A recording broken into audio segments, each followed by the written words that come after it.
Hello and welcome. My name is Pawan Pandey. In the recently concluded CLAT UG exam, that is CLAT 2024, I scored All India rank 11. I live in Dehradun and here I teach at Oracle IS Forum CLAT. Basically the same organization, but one for UPSC and another one for CLAT exam. In this video, we are going to discuss my own journey for this CLAT exam, CLAT 2024. We are also going to discuss how, if you want to prepare for CLAT 2025, how you can go about it. So let us just start.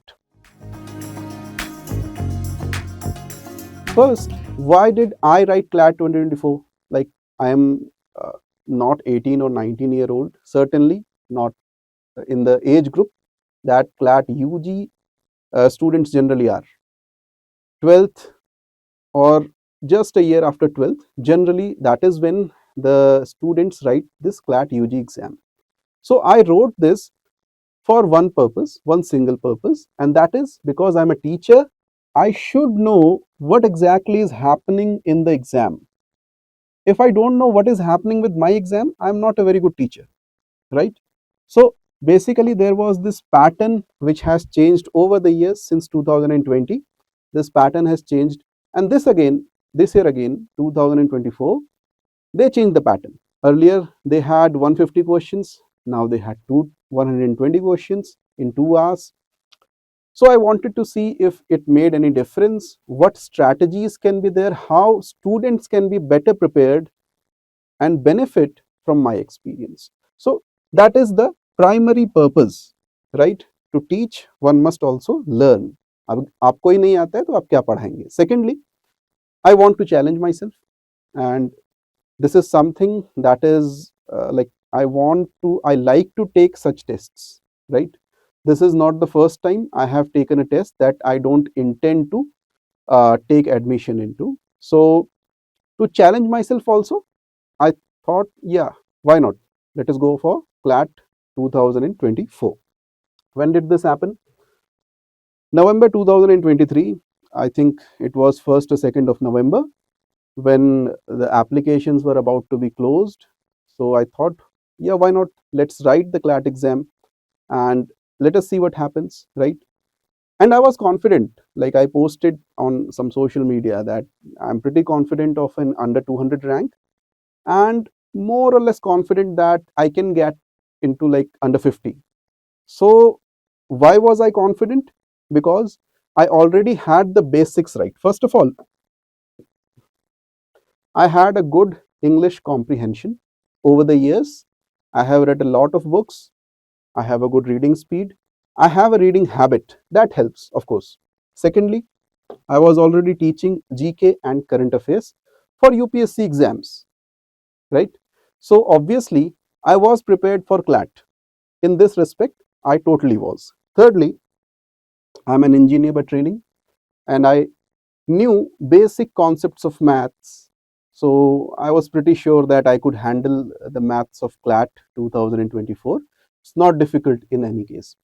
Anyways, usually if you say you are starting preparation today, I'll say it will take around 1 year. For some, it might be 4 months or 5 months or 6 months. For others, it might be 1 year. Perhaps for some other people, it might be more than 1 year. But on average, if you give 1 year to CLAT preparation, CLAT UG preparation, I'm pretty sure you can crack the exam. So this is how much you must study. I studied for 1 month, but that is me, right? This is not something that you should try for yourself. Please be serious about CLAT exam. Like 80,000 people this year wrote CLAT UG exam, and it is perhaps possible that next year we will see a jump. Perhaps 1 lakh will write. It is it is lesser competition than JEE and NEET. Still competitive. There is still competition in this.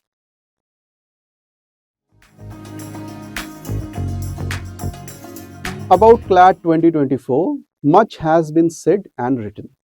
Online आपने देखा होगा, Telegram पे, WhatsApp पे, everywhere they have their own opinions. On YouTube, there are many videos. What kind of paper was this CLAT 2024? Let me repeat some things from them and perhaps add my own, let us say, own impressions. First of all, it was a very easy paper. Like मैंने paper उठाया and I realized this is a very easy paper within 5 minutes, and I knew that cutoff was going to be high, right? So you have to be aware when you write the paper what sort of paper this is. Like, is the cutoff going to be for NLS in 80s? Is it going to be in hundreds? And you will realize it as soon as you pick up the paper. If you have a practice, if you are a seasoned aspirant of CLAT, right? So as soon as I realized this is an easy paper, I also realized it is going to be very difficult to differentiate yourself. What do I mean by that? 82 marks और 84 marks के बीच में जो rank का difference है, एक बार वो आप check कीजिएगा. And this is what I mean. 82 और 84 मार्क्स के बीच में इंटेलेक्चुअल कैपेसिटी का डिफरेंस बहुत ज्यादा नहीं होगा, right? Perhaps it is likely that 82 marks वाला 84 मार्क्स से थोड़ा सा बेटर हो. It is also likely, I will से 50-50 चांस.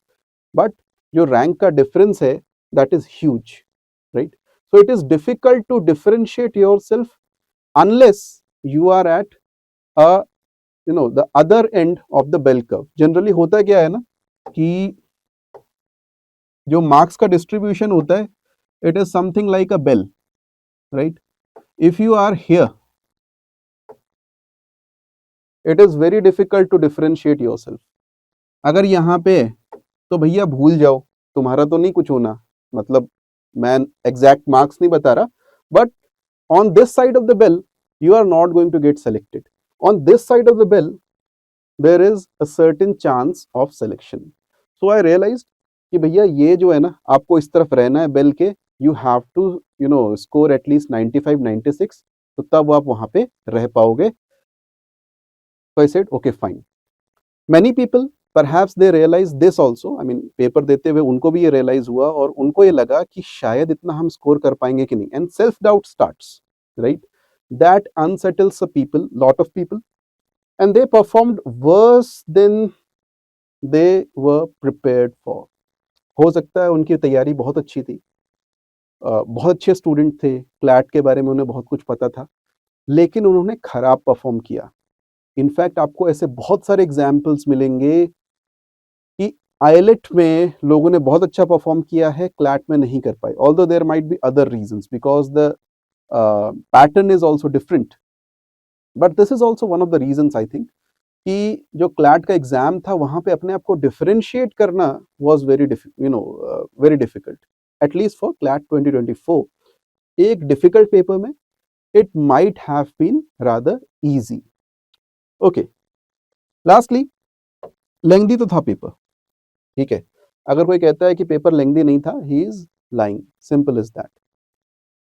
लेंथी इसलिए भी था क्योंकि जीके में भी आपको पैसेज पढ़ना था. जनरली जो आपने प्रैक्टिस किया हुआ होता है उसमें क्लैट में जो स्ट्रैटेजी रहती है कि भैया जीके में हमको पैसेज नहीं देखना, हमने क्वेश्चन देखना है और आंसर टिक मारने. कई लोगों ने ऐसा किया और उनके आंसर जो है गलत हुए. वो आंसर्स गलत हुए जो कि जीके के पैसेज में दिए हुए थे, right? So I have learned this over the years कि sometimes CLAT does ask such passages. 2020 में भी ऐसा हुआ था कि जीके के पैसेजेस के अंदर में उसके इस लेवल पे नहीं, बट एक आध क्वेश्चन ऐसे थे. सो ऐसा ही यहां पर भी हुआ. एंड चूंकि आपको जीके के पैसेजेस पढ़ने थे, it certainly was a lengthy paper. मैंने कैलकुलेशन किया एग्जाम के बाद में, I realised there were around 13,000 words in this entire paper. उस 13,000 words को आपको 2 घंटे में पढ़ना था, समझना था. उसके हिसाब से you had to attempt the paper. So it takes a reading speed of say 150 words per minute to properly do it, क्योंकि कुछ पैसेजेस को आपको दोबारा पढ़ना पड़ेगा, ठीक है. तो आपकी जो रीडिंग स्पीड है वो यहाँ पे बहुत मायने रखती है. अब मैं अपनी परफॉर्मेंस की बात करूं, I did not struggle in any of the any particular section. Reason मैं आपको पहले ही बता चुका हूँ कि I was well prepared. I mean, I hadn't prepared for CLAT 2024, but it was as if I have been preparing for this exam whole my life. मेरे को पढ़ने का शौक है, मेरी मैथ्स ठीक ठाक है, बहुत अच्छी नहीं है, और ऐसा कुछ था नहीं जो कि उसमें नहीं किया जा सकता था. GK I am already teaching, so I know. Logical में एक सेक्शन अगर मैं बोलूँ लॉजिकल, जिसमें कुछ क्वेश्चंस थे जहाँ पे डाउट्स था कि ये सही है या गलत है। ऑब्वियसली वहाँ मेरे कुछ क्वेश्चंस रॉन्ग भी हुए लॉजिकल में, एक आध क्वेश्चन लीगल में भी रॉन्ग हुए, वन क्वेश्चन मेरा मैथ्स में भी रॉन्ग हुआ, नॉट बिकॉज मुझे आदत आता नहीं था, बट सिली मिस्टेक्स की वजह से, right. But in logical I did face questions which were rather ambiguous, but it is expected. Every year in CLAT, you will find some questions in, especially in logical reasoning and legal section, जहाँ पे कुछ ना कुछ गड़बड़, कुछ ना कुछ आपको प्रॉब्लम लगेगी कि ये ambiguous है. You can argue both ways, right? So मैंने किस तरीके से अटेम्प्ट किया उससे पहले बता दूं कि मेरे जो अटेम्प्ट्स थे, these were 119. So 120 questions थे, 119 I attempted. I left one question. I remember which question. उसमें पूछा गया था कि जनरल डायर का पूरा नाम क्या था। अभी मुझे रेजिनाल्ड डायर याद था, लेकिन उसमें 4 वर्ड थे, अब इतना लंबा नाम तो कौन याद रखता है। Obviously I didn't attempt that question, क्योंकि मेरे को इतना तुक्का मारना भी ठीक नहीं लगा। So apart from that every other question I attempted. Math सबसे पहले मैंने अटेम्प्ट किया, क्योंकि मैथ्स में सर्टेनिटी होती है और थोड़ा सा कॉन्फिडेंस बूस्ट हो जाता है कि चलो पहला सेक्शन अच्छा चला गया, ठीक है। उसके बाद जीके, जीके करने के बाद में आई स्टॉप्ड अ बिट, मुझे ओएमआर में गोले भरने थे, वो भरे। Then I started with English, logical, legal, last में फिर से ओएमआर भरी। ये 2 बार ओएमआर क्यों भरी, इसके बारे में थोड़ी देर में फिर मैं आपसे चर्चा करूंगा, फिर मैं आपको बताऊंगा। सो time management, right, this is one of the things that is very important. और मैं पहले से प्री मेडिटेट होके गया था एक चीज कि भाई इस सेक्शन को इतना टाइम देना है। लेटेस्ट से मैथ्स के लिए मैंने 10 मिनट्स देने हैं या 12 मिनट्स देने, उससे ज़्यादा मेरे को नहीं देना है। So there was a range, right, 10 to 12 minutes maths के लिए दे देना है, लेटेस्ट से 20 टू 25 मिनट्स इंग्लिश के लिए दे देना है, अराउंड 15 मिनट्स मेरे को जीके के लिए देना है। ऐसे मैं प्री डिसाइड करके गया था, डिपेंडिंग अपॉन जो भी मेरा परफॉर्मेंस रहा होगा। सो वो मैंने प्री डिसाइड किया था, but when I went into the exam that went out the window. Why? Because you had to read GK, passages पढ़ना पड़ेगा। सो ओवर स्टेप हो गया। फॉर्चुनेटली इस रेंज, जो मेरी रेंज थी ना, उससे थोड़ा सा ही बाहर गया था, तो मैंने बाकी सेक्शंस में उसको मेकअप कर लिया। बीच में क्या होता है कि लगातार क्वेश्चन करते रहो ना, तो माइंड जो है वो थोड़ा सा गर्म हो जाता है, you know, it needs some rest. And there is no source of entertainment, there is no Instagram, there is no YouTube, there is no music. So what do I do? I find some therapy in filling these golas in OMR. तो किया मैंने, 2 ये किए, उसके बाद से OMR आराम से भरा। भरने के बाद में तसल्ली हुई कि चलो इतना तो निपट गया, अब आगे देखते हैं। मैं ये नहीं कह रहा कि आप भी ऐसा कीजिए, I am just telling you how I went about it. You might have a different strategy, but this is part of my strategy, right? I have to rest in the middle of the exam. Perhaps it will work for you. Try. Perhaps it will not. Then try something else. Right. उसके बाद में जब मैंने paper पूरा कर लिया, so then उसके बाद फिर मैंने आराम से बहुत ही कॉशियसली ओएमआर भरा, क्योंकि ऐसा हुआ है आप केयरफुली ओएमआर नहीं भरेंगे तो 42nd का 43rd में भर दिया, 43rd का 44th में भर दिया, और every year it happens with lot of students. I'm sure this year also it happened with many deserving students, right? So leave nothing to chance. Be very cautious when you touch your OMR. This is another thing. And because I had like 15 minutes for OMR, पहले ही manage कर लिया था, 15 minute तो भैया OMR को देना है, क्योंकि नहीं देंगे तो नहीं भर पाएंगे। OMR नहीं भरेगी तो फिर क्या फायदा, मतलब जो आपकी बुकलेट में टिक्स हैं उसके हिसाब से तो मार्क्स मिलने ही नहीं है, right? So this is something very important that you have to keep in mind.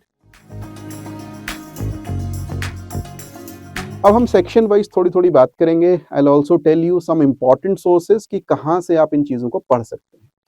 Legal aptitude के बारे में बात करें, सबसे अच्छी बात है कोई लीगल नॉलेज की रिक्वायरमेंट नहीं है, ऐसा लिखा हुआ है। ये बात सच भी है, जो भी आपको ज़रूरत होती है उसमें लिखा हुआ होता है। So essentially it is like English comprehension. जैसा आपका इंग्लिश कॉम्प्रीहेंशन होता है, जैसा आपका लॉजिकल का पेपर होता है, वैसा ही लीगल का पेपर होता है। लगभग वही चीजें आपको चाहिए होती, अलग से कुछ नहीं पढ़ना। लेकिन ठहरो, रुको और सोचो समझो, अगर आपको कॉन्स्टिट्यूशन की कुछ नॉलेज है और कुछ इंपॉर्टेंट लॉज के बारे में आप जानते हो, सिविल लॉज, क्रिमिनल लॉज, जो भी हो, स्पेशली सिविल एंड टॉर्ट वाले, अगर आपको वो पता है, और क्यों पता होंगे, क्योंकि आपने मॉक्स दिए हुए होंगे, तो जब पता है तो उसका एक फायदा होगा। फायदा ये होगा कि सेम चीज अगर वहां पे दे रखी है तो आपको उसको पढ़ने में कम समय लगेगा। आई विल स्टिल एडवाइस कि पढ़ना जरूर, जो लिखा हुआ है क्वेश्चन को, हो सकता है उल्टा लिखा हो, लेकिन अगर सीधा लिखा हुआ हो, पहले से कोई चीज पढ़ी हो, तो पढ़ने में थोड़ा कम समय लगता है। It will take you less time to read and you will solve questions a bit faster, right. So ये आपको करना है। जो बेसिक्स हैं कॉन्स्टिट्यूशन के पता होने चाहिए, लीगल सिस्टम के पता होने चाहिए। कुछ चीजें आपको मिलेंगी एनसीईआरटी 11th और 12th की लीगल स्टडीज में। जी हाँ, लीगल स्टडीज की भी एनसीईआरटी होती है इसमें। और अगर आप चाहें तो इसके कुछ एब्रिज्ड वर्जन, जैसे for my students I prepare an abridged version every year, I give them that e book और बुकलेट कि भैया इसको पढ़ लो, इसमें उसका जो काम की चीजें सारी लिखी हुई है। So either you take the abridged version और you read the NCERTs, that is up to you. जैसा आपको समझे और जैसा आपकी अवेलेबिलिटी हो वैसा आप कर सकते हैं। Next is logical reasoning. Somewhat difficult than other sections. At least I find it somewhat difficult than other sections. क्योंकि मेरे बहुत सारे क्वेश्चन रॉन्ग भी हुए थे, तो मुझे लगता है इसी सेक्शन में ज्यादा रॉन्ग हुए थे। सो जो इसमें कंसर्टियम कहता है वो ये कहता है कि भैया recognise and analyse arguments, critically assess reasoning pattern, infer करो और अप्लाई करो, identify relationships, contradictions, strength of arguments etcetera. कैसे करना है? देखो मैं अपनी सच बताता हूँ, मैंने कुछ नहीं किया, ठीक है। कुछ मॉक टेस्ट सॉल्व किए थे, वो भी मेरी टीम ने बना के दिए, मैंने सॉल्व कर लिए, nothing else. But what you should do, what student should do, serious students at least, GMAT जो एग्जाम होता है उसके पैसेजेस लो, उसमें ये जो आर्ग्यूमेंट्स से रिलेटेड क्वेश्चन है ना, काफी पूछे जाते हैं। अगर आप वो पैसेजेस सॉल्व करोगे, those will help you a lot, ठीक है। वहां पे आपको कंजूसी नहीं करनी, जितने कर सकते हो करो।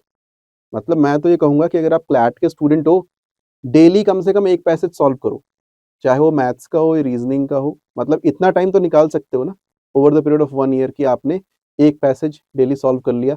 अगर आपने इतना किया, अगर आपने 1-2 वीक में एक मॉक टेस्ट लगा लिया, that would take your preparation to next level, ठीक है। चलो नेक्स्ट सेक्शन देखते हैं, which is English. Generally speed की यहाँ पे आपको चेक कर रहे होते हैं, कंटेक्चुअल मीनिंग कितना आपको समझ में आ रहा है वो चेक कर रहे होंगे।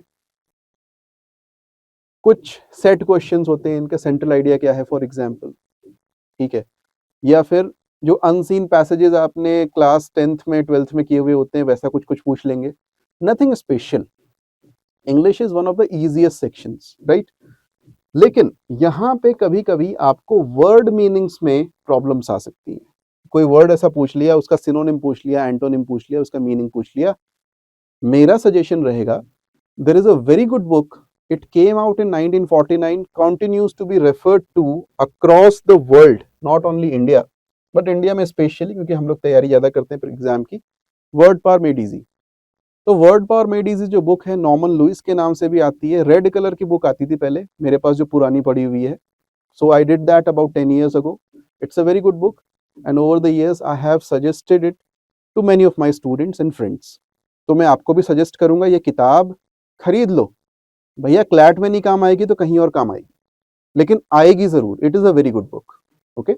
इसको पढ़ लेना, आपकी इंग्लिश लैंग्वेज को एनालाइज करने की जो क्षमता है, जो कैपेसिटी है, it will improve, right. Lastly, practise a lot. Ultimately practice ही इसमें मैटर करती है किसी भी सेक्शन में, और इंग्लिश के लिए भी यही बात सच है। जीके एंड करंट अफेयर्स, थोड़ा सा ज्यादा स्टडी इसमें चाहिए।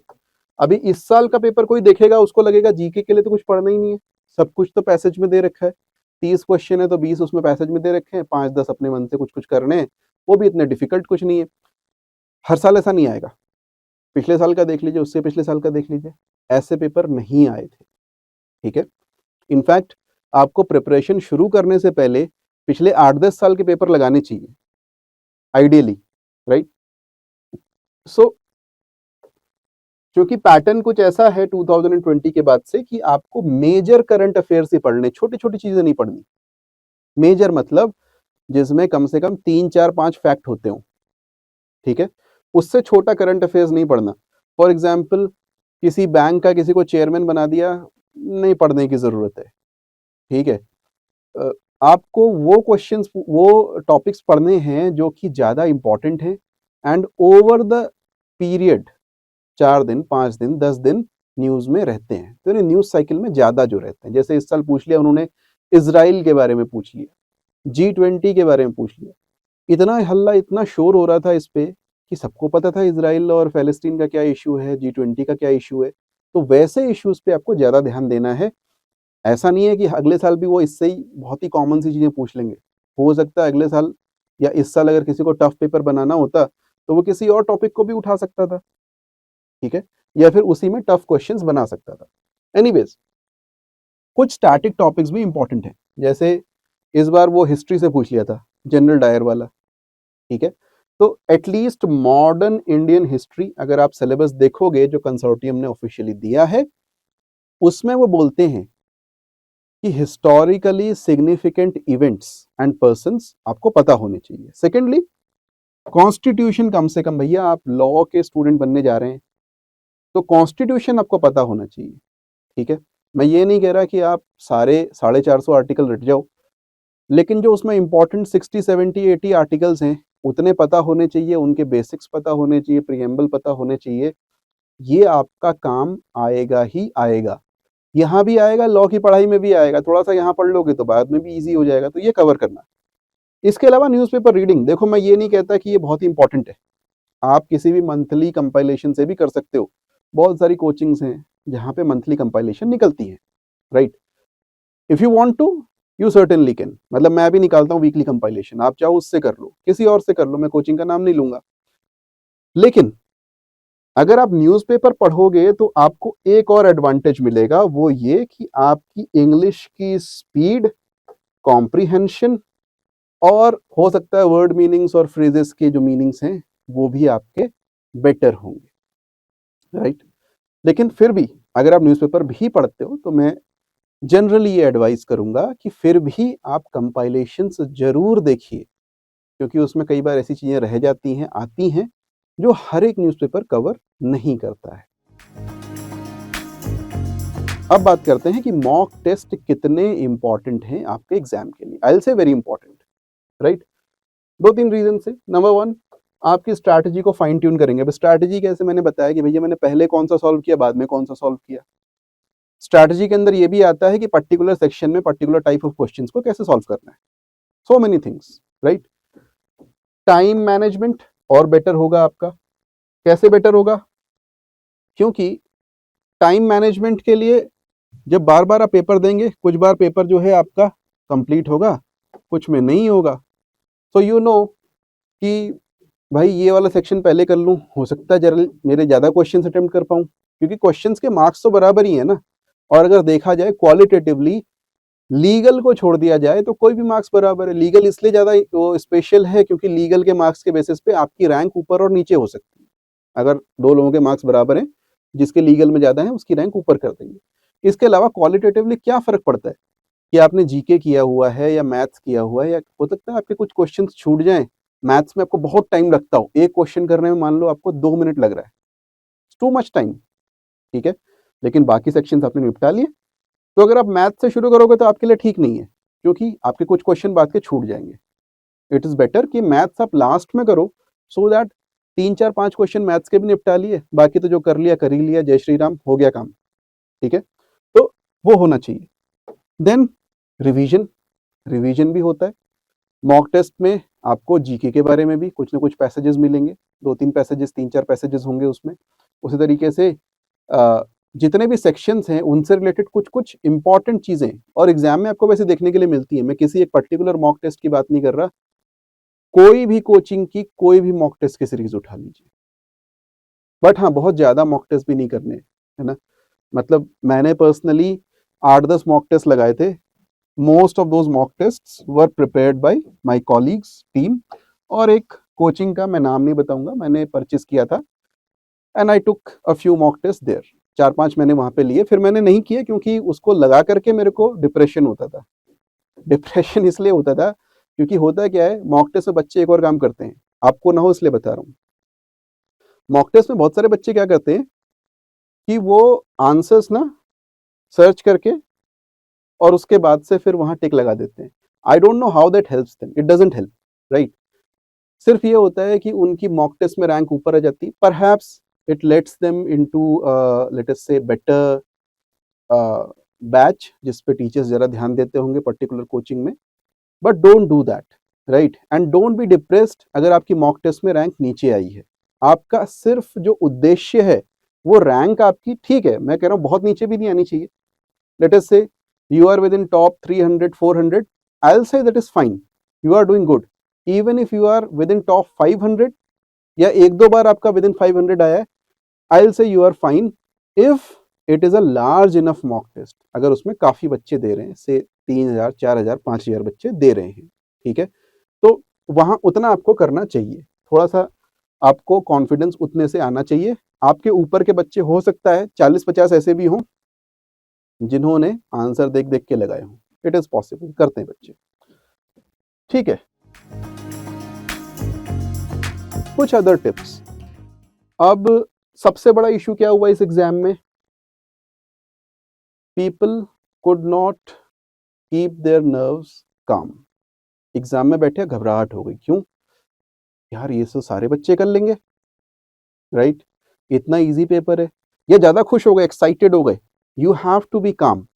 अभी पेपर जब दे रहे होंगे, you have to be absolutely calm. आपकी जो हार्ट बीट है ना बढ़नी है ना घटनी है, कैसे करोगे, वो हमारे प्राचीन ऋषि मुनियों द्वारा एक तकनीक बनाई गई है जिसको प्राणायाम कहा जाता है, अंग्रेजी में इसको ब्रीदिंग एक्सरसाइज कहा जाता है, ठीक है। अभी हार्वर्ड मेडिकल कॉलेज का एक पेपर आया है कि breathing exercises have a positive impact on your mental health as well as your nerves.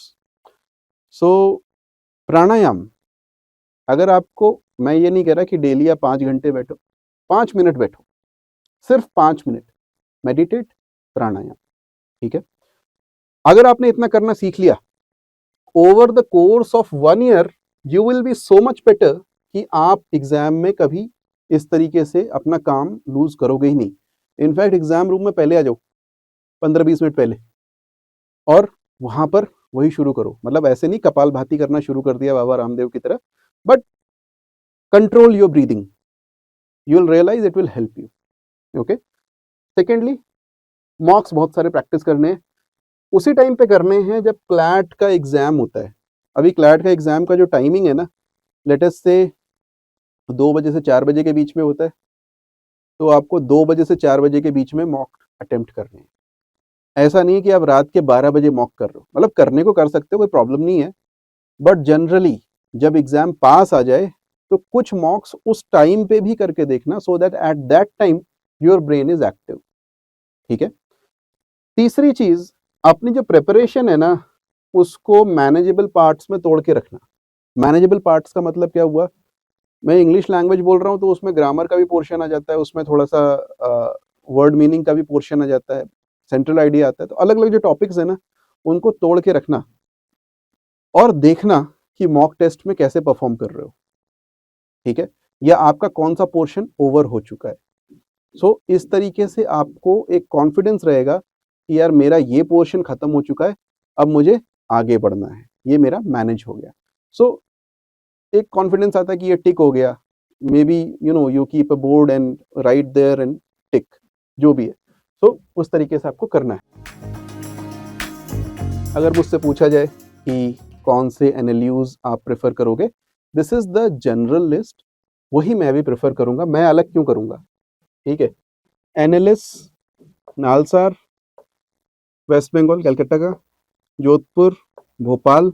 कोई मुझे ये बोले जनरली, मतलब बहुत सारे बच्चों ने मुझे ये बोला कि सर हमें गांधीनगर मिला है या मुंबई मिला है, I will say as good as these two, ठीक है। जोधपुर भोपाल, इनसे कोई बहुत खराब नहीं है, एट द सेम लेवल। तो टेंशन नहीं लेनी है। खैर ये सब तो खैर अगले साल की बातें हैं, तब करेंगे। Thank you for watching. I hope you did learn something from this video, and we'll meet again. Bye bye.